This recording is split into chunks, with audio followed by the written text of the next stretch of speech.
Jill and Derick's wedding and their pregnancies were ratings bonanzas, fueling her family's reality show juggernaut. The Duggar brand was all about loving parents and a blissful gaggle of kids. They seemed like such good people, the sweetest family. The way the show portrayed them was perfect. But Jill says for her, off camera, it was far more tense and far more painful. Jill and her husband Derick describe the family drama they say the cameras didn't capture, and the price they say came with it.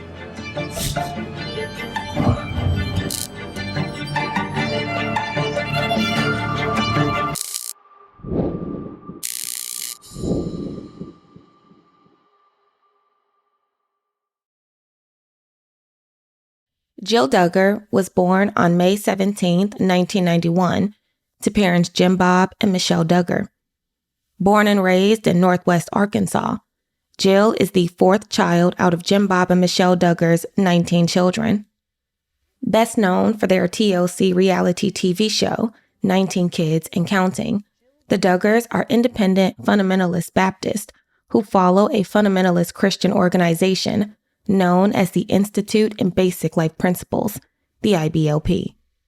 Despite being raised in this belief system, which taught in part that parents are the authority of their children, no matter their age, Jill has since distanced herself not only from the organization and its teachings, but she's also established boundaries with her family, particularly her parents. In her book, Counting the Cost, Jill takes the reader through the highs and lows of her life and the price she had to pay for her freedom. In this episode, we will cover certain aspects of her book as we explore the life story of Jill Duggar Dillard. I didn't initially want to write this book. It was like I felt like I craved privacy, and now I'm writing this book that's opening cans of worms that people are going to point fingers and be like, oh, you want privacy, but now you're writing a book. Like, there's always naysayers. There's always people who are going to just be like, why are you telling your story? But then also at the same time, if you've already by default had your story out there and it's a version that is not what reality is, if somebody's going to tell your story, you want to at least have control over it and be the one to tell it and have your own input instead of people just taking things and running with it and making it whatever they want to. I know I would talk to friends of mine, or we would have dinner with like friends of ours, and we just saw how telling our story, whether it was people who had lived a similar life to ours in like similar like group that I had grown up in or whatever with IBLP, or completely different that could relate to different aspects of our story. When we would tell them our story or tell different pieces of it, it really did make a positive impact, and it helped people feel not isolated. I feel called to this. I feel like it's for this time that we are supposed to be doing this to help other people find their voice. We talked to so many people who felt like they could relate, especially in the whole IBLP background, and even outside of that, people who had just struggled with like family or other relational situations that were very similar, and just thought, wow, this is exactly what I'm going through. So instead of doing it over and over and over, we just thought, we could write a book. Growing up in Springdale, Arkansas, in a house full of children, Jill Duggar was a sweet, joyful, happy child who earned the nickname Sweet Jilly Muffin. But with so many kids in the family, it was hard to stand out. As a way to get her parents' attention, Jill became an approval hunter, seeking constant validation. It was a character trait that would later become her weakness. In her book, Jill writes, quote, "I didn't hunt with a gun, and I didn't lay traps. Instead, it was approval that I was searching for. I was hands down the best approval hunter in the whole Duggar family. I tried my hardest to stand out as the most mature child in the room. I wanted to be the good girl. I tried to be the perfect daughter. And my goal to be good and perfect even earned me a special pet name that my parents only used. I was Sweet Jilly Muffin, the fourth born, second daughter in my family. Pops would say, "Jill's so sweet, so kind and caring. Out of all my daughters, she's the most like Michelle." For an approval hunter like me, being compared to my mom was the greatest prize I could ever wish for. Mom was calm, self-sacrificing, and entirely loving. She seemed nearly incapable of anger or bitterness, and the love she had for her family only ever grew larger. I tell you what, I feel like the richest man in the world. We consider each child worth more than $1 trillion. And my wife, we're going to celebrate 26 years this year, and she has given me 19 wonderful children that love God and serve Him. And I'm just so thankful. Thank you, Michelle, for giving yourself to have these children. And I love you, and I'm more in love with you now than I was 26 years ago. I love you.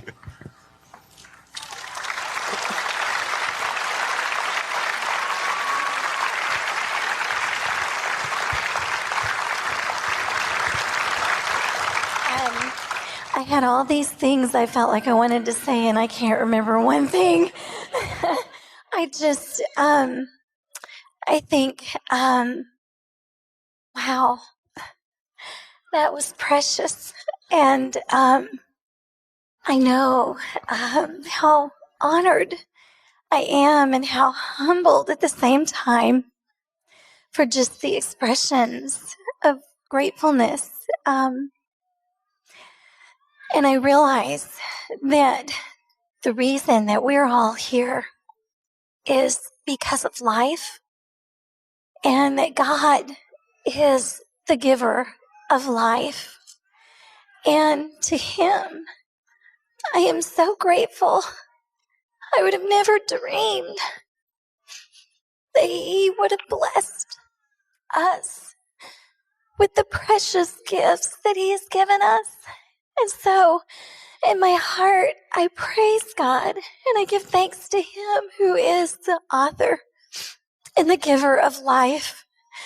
And my heart's desire is that each one of these gifts that God has given us will be completely dedicated to Him, and that God will use their lives to draw many. According to Jill, her mother, Michelle Duggar, was the epitome of a godly woman, and to be compared to her, Jill believed, was the biggest compliment ever. Michelle Duggar was soft-spoken, God-fearing, and extremely modest. In the Duggar home, modesty was of significant importance. When Jill turned 9, the teachings on modesty became more critical.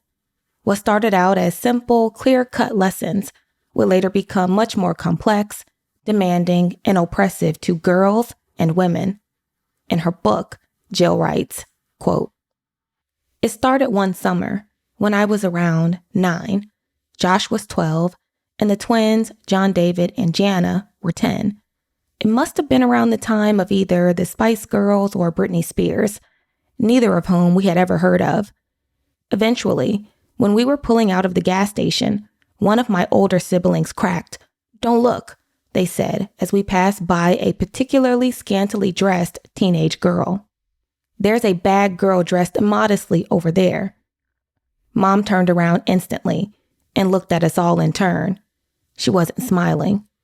'Children, be careful about how you speak of others and the words you use.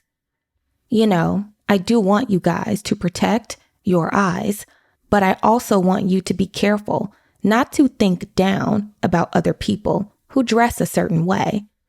When you see someone dressed immodestly, it's okay to tell your siblings not to look, but you don't put the other person down. That girl just doesn't know any better. It's not our place to judge. We should be praying for her instead.' You know what made me want to stop dressing like I used to? It was when I learned from your dad that men aren't like us girls. When women wear tight or revealing clothes that show certain parts of their skin between their collarbone and knees, it gets guys going and can stir up sensual desires. It can make them think bad thoughts. When girls do that to men, they're defrauding them, and that's not good, and it can lead to sin. I think that was the first time I'd ever heard the word defraud, and it hung in my mind for a while. I didn't want to cause young men to think impure thoughts, and I purposed to never defraud. Not by the way I dressed, not by the way I acted. I would be pure and live Christ-like. Nike became part of the Duggar code. My parents were looking for a way to keep the boys from having impure thoughts, but wanted something more effective than simply telling them not to look whenever temptation walked by. Nike was their solution. Whenever we were out and saw a female dressed badly, someone defrauding men by potentially planting bad thoughts in their minds, someone would call Nike, and everybody would immediately lock their eyes on their shoes until the all clear was given. There were other things that I began to learn. I was involved in cheerleading and gymnastics, and there was a lot of things that I did that I had no clue were such a distraction. So Michelle, when Michelle thought that she was out being a cheerleader and, kind of dancing around out there in a short skirt, she thought all these people in the crowd, all these guys were getting excited about team spirit. And she had no clue how guys thought. And how defrauding that was. Because defrauding is stirring up desires in someone that cannot be righteously fulfilled. And not having had someone to speak into my life, an adult that cared and loved and shared truthfully how this was a stumbling block, I just naively would mow the grass thinking I'm going to get sun and get some vitamin D and sunshine in a swimming suit, totally immodest, and couldn't understand why the neighbors across the street did not like our family. But this little teeny bopper out there just naively causing her husband, probably her sons, to be defrauded. No clue had I ever understood those things back then. But God, in his mercy and his love, began to reveal these things to me. And it really was real to me because I thought, you know what? I went back to my high school and I looked at all my friends in my class and I thought, you know what? I'm seeing their faces. I've been with these kids, a lot of them, from the time we were in first and second grade all the way up till now. But I'm looking at them from a different perspective. I want to share with them how they could be forgiven for everything that they've done wrong, and they can know this peace and this joy that I have in my life. In the Duggar household, girls were taught that it was their responsibility to make sure that they didn't expose their brothers or unrelated boys to impure thoughts. According to Jill, this was a responsibility that gave her much anxiety. Although her parents made much effort in protecting their children from the, quote, dangers of the outside world, according to Jill, danger was already in their home. Nicknamed Little Governor, Josh Duggar, the eldest child of the bunch, had a problem. It was a problem that caused significant trauma for the entire family. In her book, Jill writes, quote, I remember the afternoon when Pops and Mom called me into their bedroom and closed the door. I was 11 at the time, and they both looked pale and tired in ways I'd never seen them look before. Hey, said Pops quietly, Josh has been talking to us. He has confessed about some stuff that he's done. Can we talk to you about it? I nodded, sat quiet, and waited. According to Jill, Jim, Bob, and Michelle told her that her brother, Josh, confessed to them that he had been secretly and inappropriately touching some of his sisters. Jill was one of the victims. Josh would later be sent away to an IBLP site where he did construction after he SA'd another sister. In her book, Jill doesn't go into detail about the abuse, but she does discuss how she and her family dealt with this tragedy, writing, quote, "When Josh was sent away, we didn't talk much. The subject of whatever had happened with Josh wasn't embargoed and it wasn't off limits. It's just that it wasn't something that I wanted to talk about, so there wasn't much to say. We had grown up being constantly reminded not to stir up contention among the brethren. It was a way for our parents to keep us from talking badly about each other or putting anyone down. But over time, it became something else, something more sinister. By preventing us from discussing anything controversial or sensitive with each other, the instruction not to stir up contention among the brethren became a tool for silence, for control, for guilt."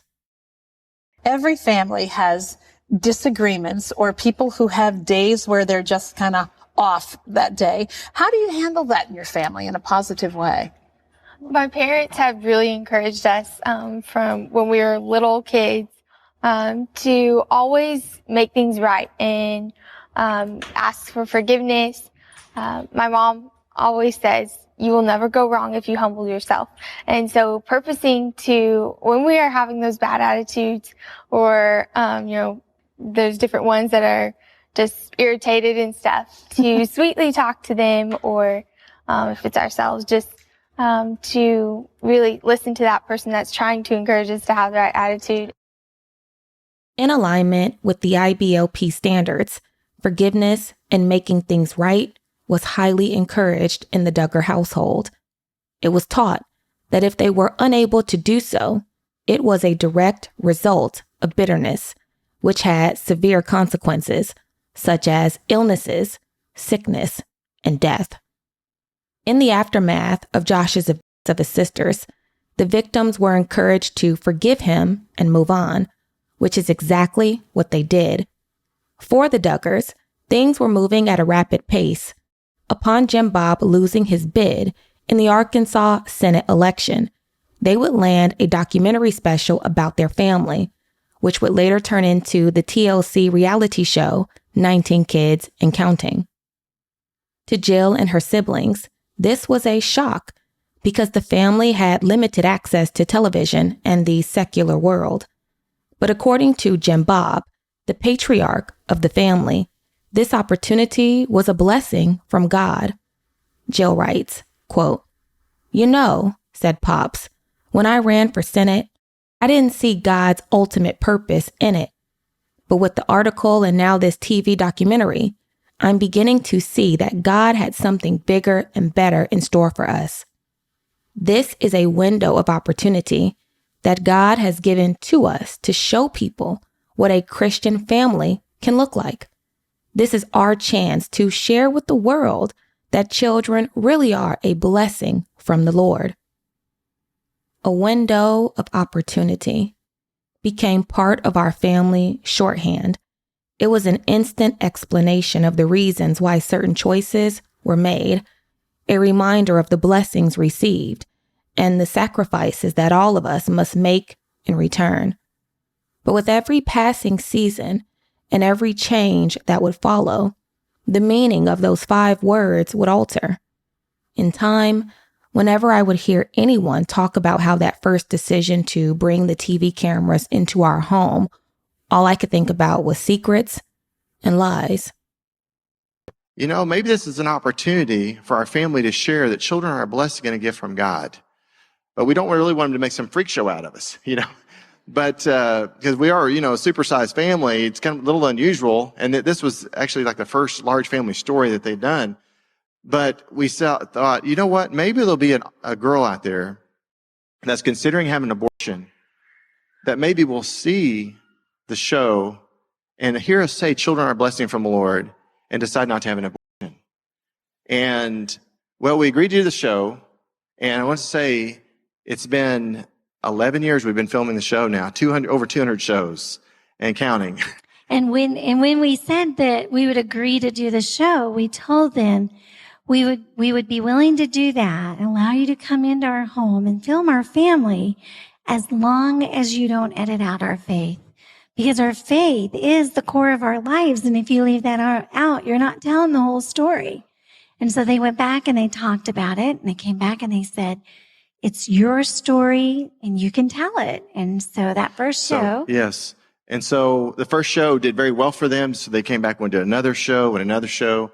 And it's amazing because, we've received several letters. One in particular was from a girl that said she saw our show, 17 Kids and Counting. And she said that day she had gone down to the abortion clinic and she had done the preliminary test and everything to get ready to have an abortion the next day. And she turned on the TV that night, flipped through and found our show. And she said, you know what? If that lady can do it with 17 kids, I can do it with one. And she kept her baby. And she sent us a picture of her baby. The Duggars TLC reality show was a hit, reaching millions. The show would draw attention to the IBLP, as the Duggars became the poster family for the organization. They were seen as a model family, and many looked up to them. According to Jill, the show had its perks. In addition to the influence and attention the family received, the network paid for their groceries, vacations, furnished their home, and filled the pockets of Jim Bob that allowed him to purchase real estate and even private planes. But with the perks came a downside that would later play out publicly. In 2013, upon wrapping another season of their show, Jim Bob was more powerful than ever.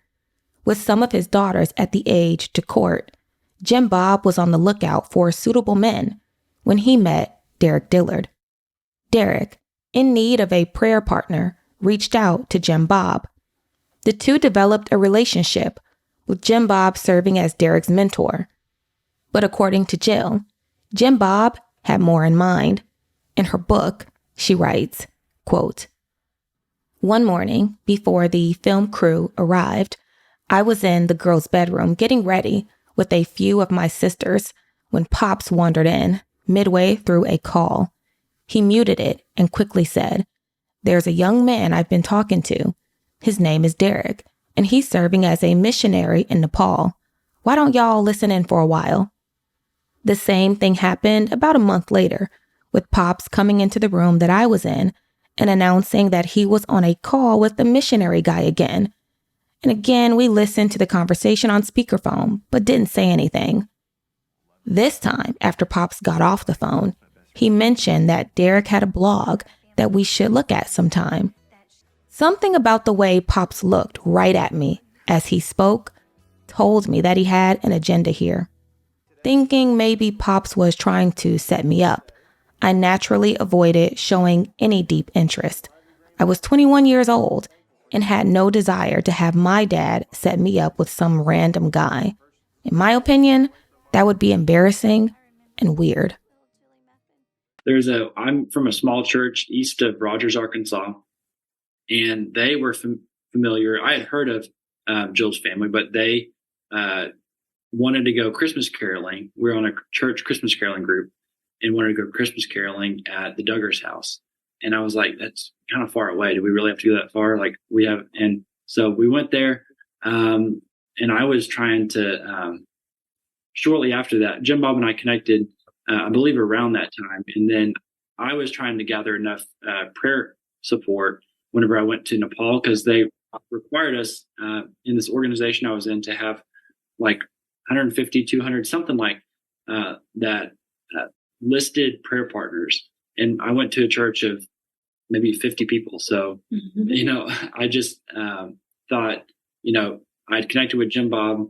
I'll ask him if he'll be a prayer partner of mine, because I know they're involved in missions and appreciate that. So I just asked him if he would be one of my people who I could list, because I need to have so many names to list before I go to Nepal for 2 years. And he would call and say, well, let me know how your work goes. Like, if you're going to the mountains for a month, when you get back, we're in the Himalayas, let me know how that trip went. And he did this a number of times and was genuinely interested. And then after a while, I think 18 months later, he was like, hey, my daughter Jill, she really has a heart for missions, and she's studying midwifery. And I think y'all have similar interests and life goals. And here's her number. Why don't you give her a call? Jim Bob and Derick's relationship continued to grow. And in March of 2013, Jim Bob would ambush Jill while he was on a phone call with Derick. During this call, Jim Bob announced that Jill was present and handed her the phone. This gesture left Jill feeling embarrassed and very uncomfortable. But having been raised with the understanding that parents are the authority of their children, she submitted. In their belief system, it was normal for parents to facilitate the courting of their children. But looking back, Jill believes that Jim Bob may have had ulterior motives. In her book, she writes, quote, "Derick seemed like a kind person, but I wasn't interested in getting to know him. At first, way back in the early days, when things were just getting going with the show, I was curious about being on TV. As each season was filmed and aired, my opinion started to change. The more I experienced what it meant to allow your life to become the focus of a reality TV show, the more I understood that while it was still a ministry for Pops and for us, it was something entirely different for the network that created us. The show, and by extension the entire Duggar family, was a vehicle for profit. For the company paying the bills, we were there to entertain. We had to keep things fresh, and we knew that if we didn't provide the viewers with content, there would be no show. If things ever got stale, it would be game over." I know growing up in reality TV, I feel like the problem comes when you make everything centered around your children, where then they have to supply the content. And so I would want to be very careful and protective. I don't think that my parents set out, I think they had our best interests in mind initially, but I think you have to be careful. You have to be aware of the pitfalls. And I'm very aware. Growing up as a member of a reality TV show, Jill felt the pressure to maintain it. But as each season passed, the pressure only grew. By the time she was introduced to Derick in 2013, it was very clear that the Duggar children were the driving force behind the show. In the first half of that year, Jill and Derick would speak often. Eventually, Jill found herself smitten with the young man. Knowing her role and responsibility as a member of the Duggar family, Jill knew that her budding relationship with Derick would be of interest to the show's producers. One afternoon, in the presence of her parents, Jill contacted her producer, Scott, and informed him of her relationship. In her book, Jill recaps their conversation. "Scott, I have some news to share." "Oh, really?" he said. "Yeah, I have a guy." "What? Nice. Who?" "Yes, Scott, I have a guy and he's in Nepal." "Yes," he said, sounding even more excited. "I don't know anything about this story or anything about this guy, but yes, Nepal's been on my bucket list since forever. When are we going?" "Scott, I've never met this guy before. We've only ever spoken on the phone or on Skype." "Really? Oh, well, that's even better. This is a great story, Jill." "I know it is, but I have a question. If we go over there and you film me meeting the guy for the first time, but it doesn't work out and we don't start courting, then do you have to air it? I just don't know how I'd feel putting that out there."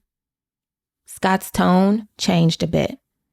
"I see what you're saying, but unfortunately, if we're going to make the investment of taking you, your dad, and a crew over there, and taking all that time out of the regular filming schedule, then we'd have to air it, regardless of how the relationship turns out.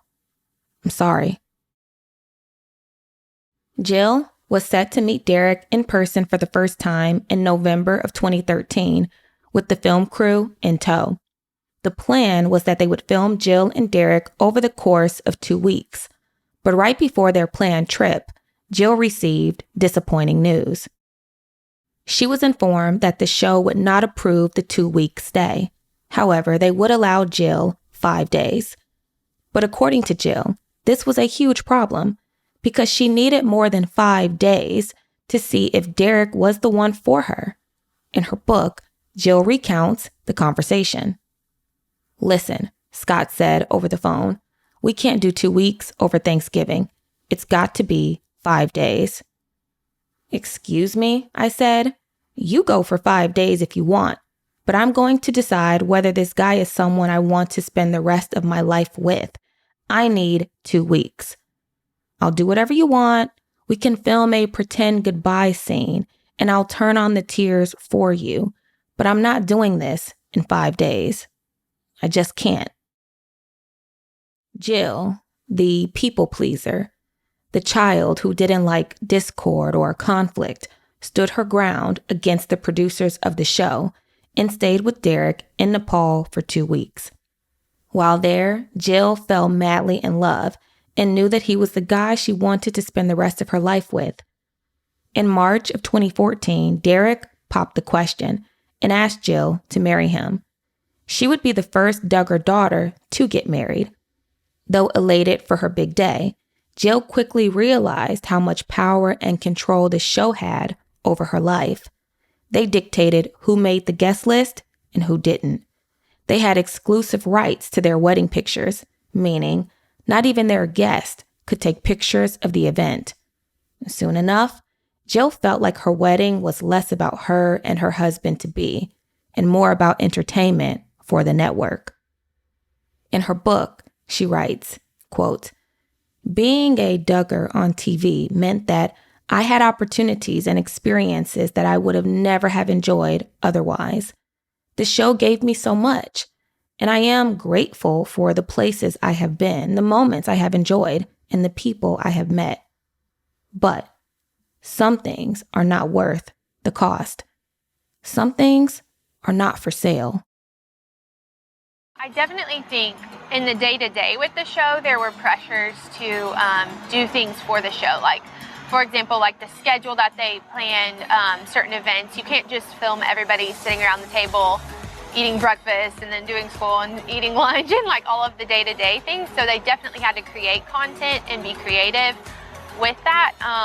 I know in our relationship, even from the very beginning, the show was very much a part of it, just because Jill even told me, and her dad made it apparent to her, and she told me later that if it weren't for the show, she wouldn't be allowed to come visit me even in Nepal. It's like, well, we're going to film it, or you're not going at all.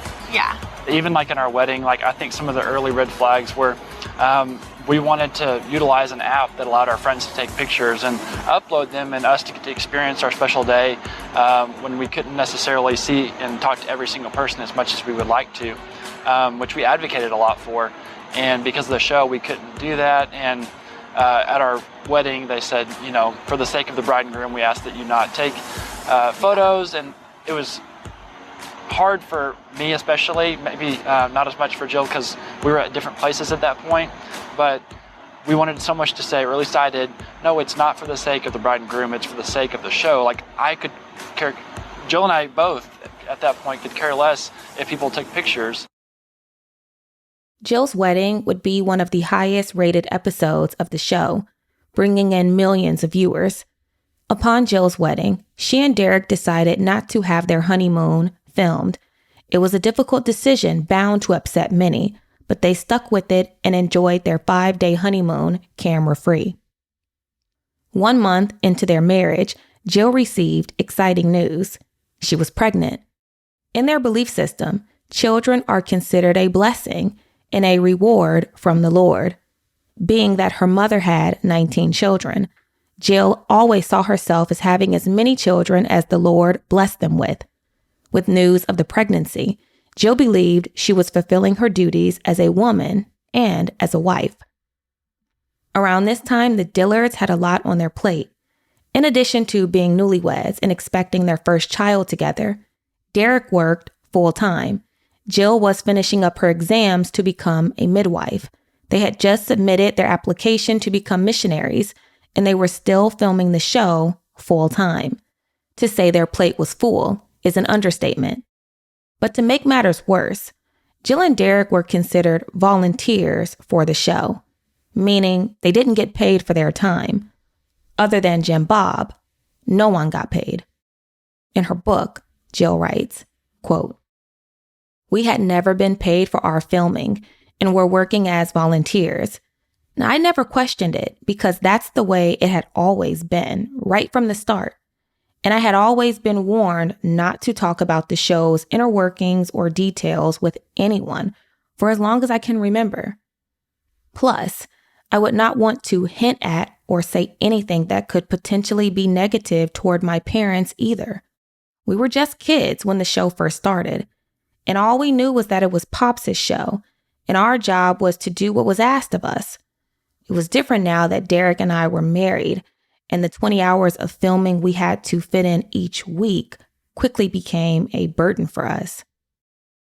There were just so many aspects that kind of hit us in the face, really, that we were not expecting. And you say in this book, you for years thought that you were just, quote, working as volunteers. That was how you saw your relationship with the show, with what you were doing, that it was part of your work for your family, that it was your obligation for your family. Yeah. And then tell me a little bit about how that changed. Yeah, so that's really what was pushed to us. It was like two sides of the coin, like, oh, this is a ministry, to like all of us kids since the time we were young. It was always told to us, like, this is our family ministry. And so Derick and I were like, okay, yeah, we'll just be a part of this ministry when we can, and like as much as we can to help the family. And we definitely knew there were pressures there to conform to this. And so even when we were very tired and overworked and we were facing challenges that way, we just kept pressing on because we were like, well, this is what we have to do. Like, we're obligated to the family. It was more like that family pool. But as life went on and we just couldn't, and it was starting to really affect us, that's when we started to make decisions that were different from my family and the whole show. And we got to, when push came to shove, we're like, okay, we just need to stop the show and really get control of our lives. But yeah, we were very much under the impression that we were just volunteers and that we could stop when we wanted to because it was a ministry. It wasn't anything else to us. As was taught in the IBLP and in the Duggar home, children, no matter if they were married, were always under the authority of their parents. To dishonor one's parents is considered the ultimate sin. With Jill, it was no different. In addition to finding their participation in the show burdensome, they wouldn't have any control over Jill's pregnancy. The network dictated how and when they could announce their pregnancy and which outlet would have the rights to their story. Though Derick and Jill didn't agree with this, they couldn't go against her family. In her book, Jill writes, quote, "As I relayed the information to Derick, I could see the confusion in his eyes. He said, 'So, we cannot tell a single soul. When it's the day to announce, the magazine gets to post it on their site first, and then 2 hours later we can repost on our social media, just sharing the excitement and telling people to read the full story online or in print from People magazine and remind them to tune in to TLC to see more. So basically, we get to announce the announcement, right?'" "Right," I said. "And this is normal?" he responded. "Yeah," I replied. "But this isn't normal. This is insane, Jill. I don't like being a dancing monkey who has to perform at these stupid photo shoots. And I don't like having to bend to the demands of when and how we're going to post our own family announcements." Derick's demeanor was controlled, but I could tell he was very upset at these restrictions. He started throwing out some ideas like going rogue. But as a good IBLP girl who obeyed her dad, I knew that was a big no-no. I tried to rein him back in again. Babe, we can't just post our own family announcements. TLC and my dad would be furious. So we're basically slaves of TLC and your dad. Is that how it is? If it's this intense around the announcement, what's it going to be like with the birth? Well, we just got married and things are going great. We had a wonderful honeymoon, went to the Outer Banks of North Carolina. Beautiful. Beautiful time. We went and saw Cape Hatteras Island and all that beautiful area. We've just been enjoying married life, and life's kind of slowing down a little bit, and then we found out that we're pregnant. Yay! We're surprised, and it's a great surprise, and looking forward to having a new life, speaking of how busy life's been. It didn't slow down much. Yeah.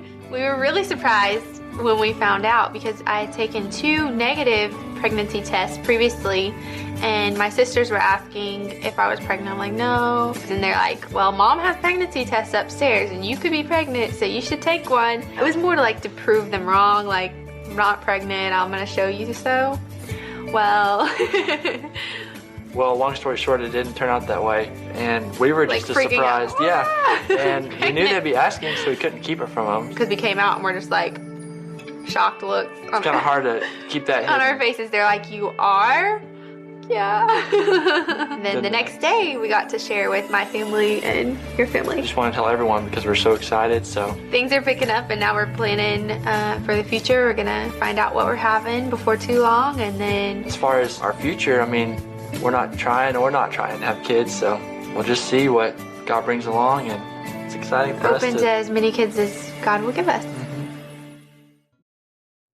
Jill and Derick would reluctantly go along with the show's demands regarding their pregnancy announcement. To viewers, all seemed well. Behind closed doors, however, the newlyweds began to realize how much control Jill's father and the network had over their lives. But according to Jill, as was taught in the IBLP, she wasn't the only one under the authority of her parents. Derick was too. She writes, quote, according to the IBLP teaching, Derick was also under my parents' authority and was supposed to obey them too. Even though I was now Mrs. Jill Dillard, I was still Sweet Jilly Muffin. I wanted to please everyone, not just my husband, but my parents and the network as well. I was a mess of conflict and didn't know how to balance my feelings. All I really knew was for sure that if I messed up and didn't get my parents' blessing, I would be sinning by not following God's will.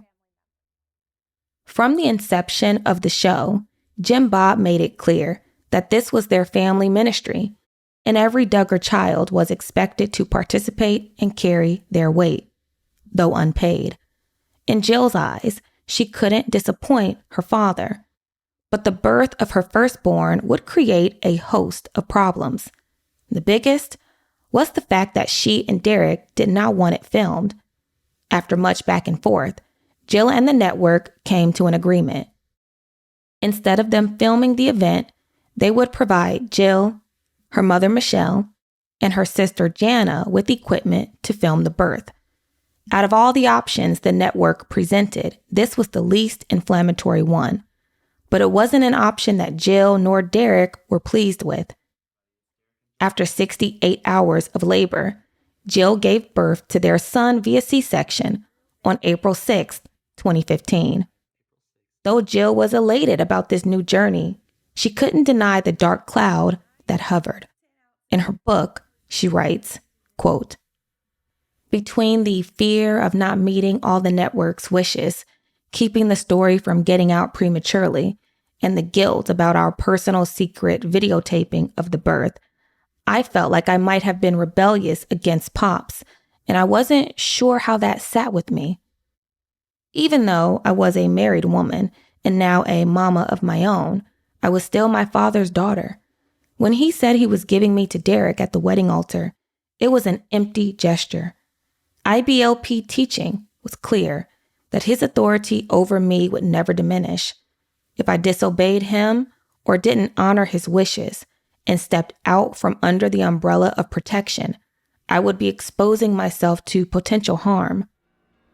I was blind to it at the time, but eventually I would see just how dangerous and toxic IBLP's teachings about authority were in my life. The umbrella of protection principle had sounded harmless when I was a kid, but it was a brutally effective means of instilling fear and controlling behavior in the lives of others, regardless of whether they were adults or children.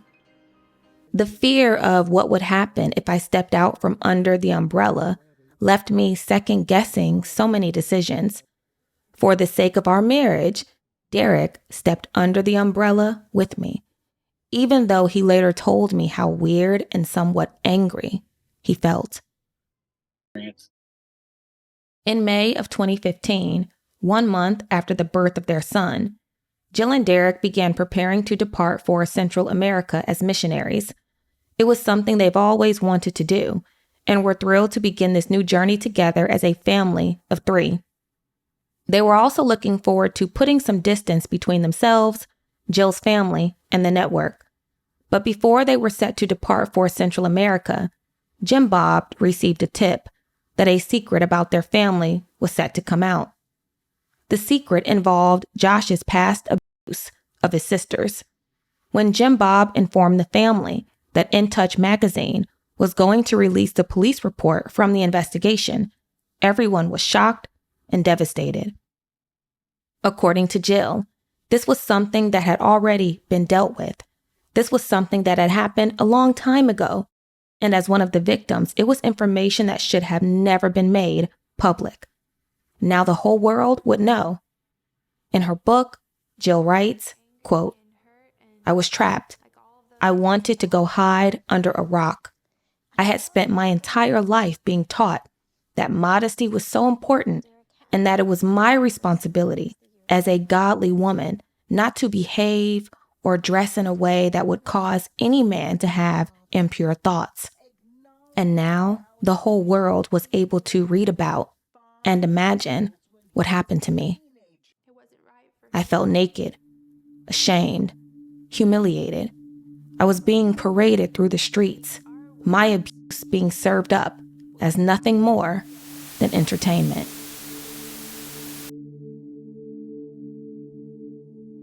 Josh Duggar, now 27 and the oldest of the children on the TLC show, had several girls when he was a teenager, and his parents didn't report it for some time. In Touch magazine broke the story. It was a total of 5 victims, and the ages, if you do the math, the ages range probably between 5 and 12 years old. In Touch reports one of the victims told police in 2006 that Josh had told mother and dad what had happened and asked for forgiveness.